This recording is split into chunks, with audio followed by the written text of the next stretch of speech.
दोस्तों, बनारस में इस वक्त हम इस जदयू की एक आवश्यक बैठक चल रही है। जनता दल यूनाइटेड की क्या बैठक है, इस बैठक में क्या योजना बनेगी, उसको लेकर अवलेश कुमार सिंह यहाँ मौजूद हैं, जो अभी मीटिंग से बाहर निकल रहे हैं। हम पूछ रहे हैं कि उनसे कि मीटिंग को लेकर क्या हुआ, जो आज की बैठक थी उस बैठक में क्या निर्णय हुआ। आपको ये भी बताना चाहते हैं कि बिहार सरकार के कैबिनेट मिनिस्टर श्रवण कुमार जी भी इस मीटिंग में हैं, इस बैठक में हैं। बैठक बहुत ही महत्वपूर्ण है और उस बैठक में क्या निर्णय लिए गए, इस बैठक में क्या योजना बनी, उस बैठक में किस कार्य को लेकर, किस योजना को लेकर ये आवश्यक बैठक बुलाई गई थी। पूर्वांचल नहीं, उत्तर प्रदेश के कई जनपदों से यहाँ पार्टी के बड़े नेता मौजूद थे। हमारे बीच जदयू के वरिष्ठ उपाध्यक्ष अवलेश कुमार सिंह, आइए बात करते हैं कि आज की बैठक में क्या रहा। आज बनारस में जो बैठक बुलाई थी, ये अचानक बैठक बुलाई गई या पहले से योजना थी? नहीं, हम लोग 28 तारीख को पटना गए थे, तो हम लोग का नेता माननीय नीतीश जी का आदेश हुआ था कि उत्तर प्रदेश में आप लोग एक बैठक करो, और बैठक करने के बाद से उनका दिसंबर में आगमन होना है। उसके तहत हम लोग अपने संगठन को व्यवस्थित करने के लिए और संगठन को और मजबूत करने के लिए उसके संबंध में बैठक थी पहले। दूसरी थी कि जो पूरे हिंदुस्तान में पूरे राष्ट्र में जो संविधान से खिलवाड़ हो रहा है, जो आम जनता के सुनवाई नहीं हो रही है, जो बेरोजगारी है, उससे संबंधित भी हम लोग की चर्चा हुई। इसके साथ साथ हम लोग के नेता का दिसंबर में आगमन है और पार्टी को मजबूती से कहाँ हम लोग को कार्यक्रम उनका कराना है।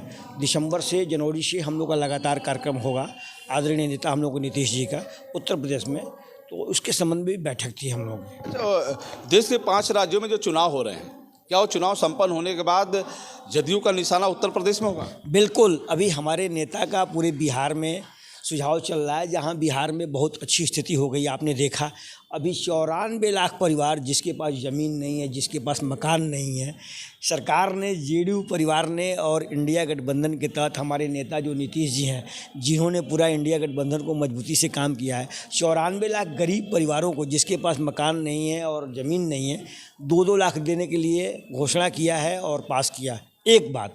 दूसरी बात, आप देख लीजिए, नौजवानों को 1,33,000 नौकरी दिया, जो जिसमें बेटियां और बच्चे हैं, जिसमें उत्तर प्रदेश का हम समझते हैं कि 40% बच्चे वहाँ बिहार में एंगेज हुए हैं। यही भारतीय जनता पार्टी की जो सरकार है, जो जुमलेबाजी की सरकार है, जो 14 में भी कहा था कि 2 करोड़ लोगों को हर साल नौकरी देगी, तो 2 करोड़ छोड़ो, 50-25 लाख भी आज तक, अभी 10 साल हो गया, 10 साल में 2 करोड़ भी नौकरी नहीं दिया, जबकि उस हिसाब से 20 करोड़ लोगों को नौकरी मिलना चाहिए।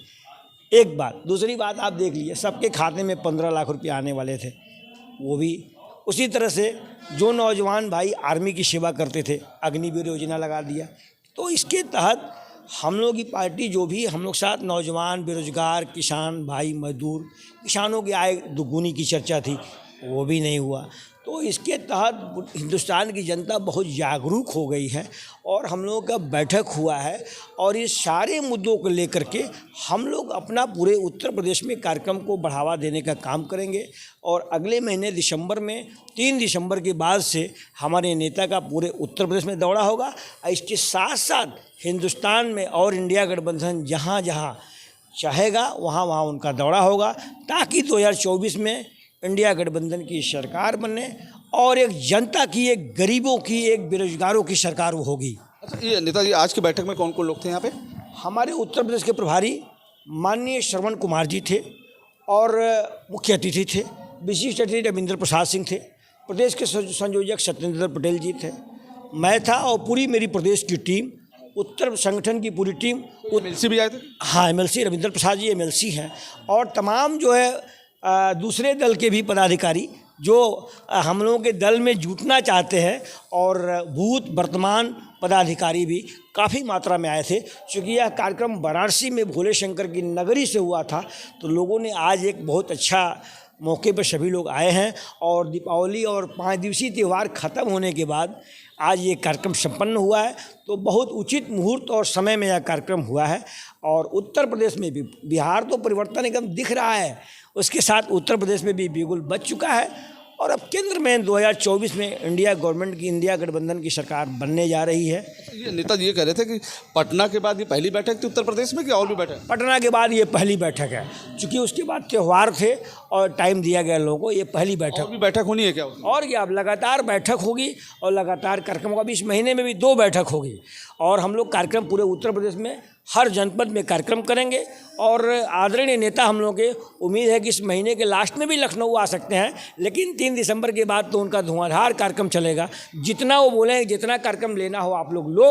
और उम्मीद करते हैं कि बलिया, वाराणसी, मिर्ज़ापुर, प्रतापगढ़, फूलपुर, इस सभी जनपदों में, बांदा, हमीरपुर, सभी जनपदों में उनका जोरदार कार्यक्रम होगा और 2024 को फतह करने के लिए हम लोग मिशन पे काम कर रहे हैं। दोस्तों, तो अवलेश कुमार सिंह ने बताया कि आगामी यानी कि 3 दिसंबर के बाद जैसे ही राज्यों के चुनाव संपन्न होंगे फिर उसी तरीके से उत्तर प्रदेश के कई जनपदों में बिहार के मुख्यमंत्री नीतीश कुमार का कार्यक्रम लगेगा। इस कार्यक्रम को सफल बनाने के लिए रणनीति तैयार हो रही है, जिले वाइज बैठक हो रही है, मंडल वाइज बैठक हो रही है और इस बैठक को सफल बनाने के लिए स्वयं बिहार सरकार के मंत्री श्रवण कुमार मौजूद हैं। फिर हम आपसे जुड़ेंगे, तब तक लेते हैं जुड़े रहे हमसे बलियाचल से।